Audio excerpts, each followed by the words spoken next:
Harvey. How's it going today? Today we'll be talking about head loss. Today, we'll be talking about head loss, which is a measure of the irreversible loss of useful energy to heat and turbulent behavior. Head is a length and can be thought of as the ratio of energy to weight of a fluid particle. Head loss is important because it occurs in all systems.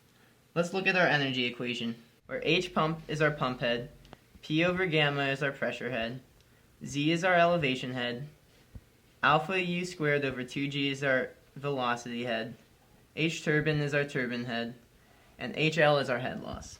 And as engineers, we would like to minimize head loss in order to maximize our useful energy output.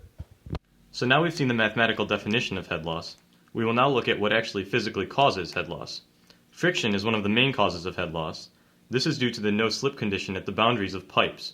This causes the fluid velocity to decrease to zero at those locations.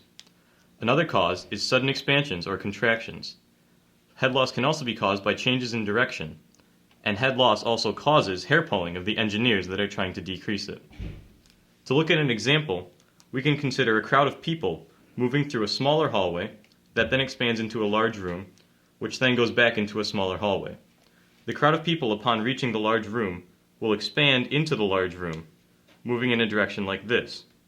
Once they get to the exit, they will again crowd back into a smaller area.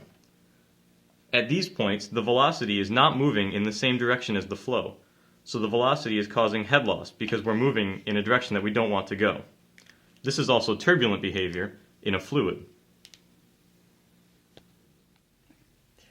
So in order to talk about ways to reduce the friction or to reduce the head loss, we will talk about the Darcy-Weisbach equation, which applies to frictional head loss in a pipe for fully developed flow that is either laminar or turbulent through a circular or rectangular cross-section.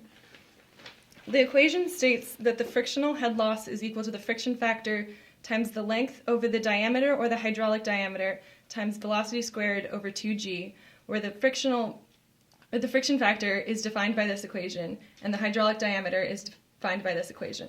This equation shows that the frictional head loss is proportional to length and inversely proportional to diameter, which means in order to decrease frictional head loss, we can either shorten the length of the pipe or increase the diameter.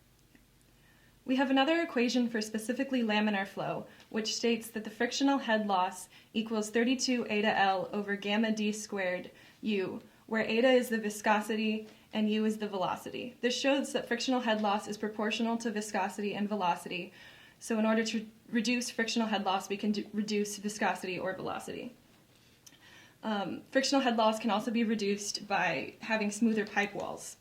For non-frictional head loss, this can be reduced by having fewer expansions or contractions and reducing the abruptness of bends.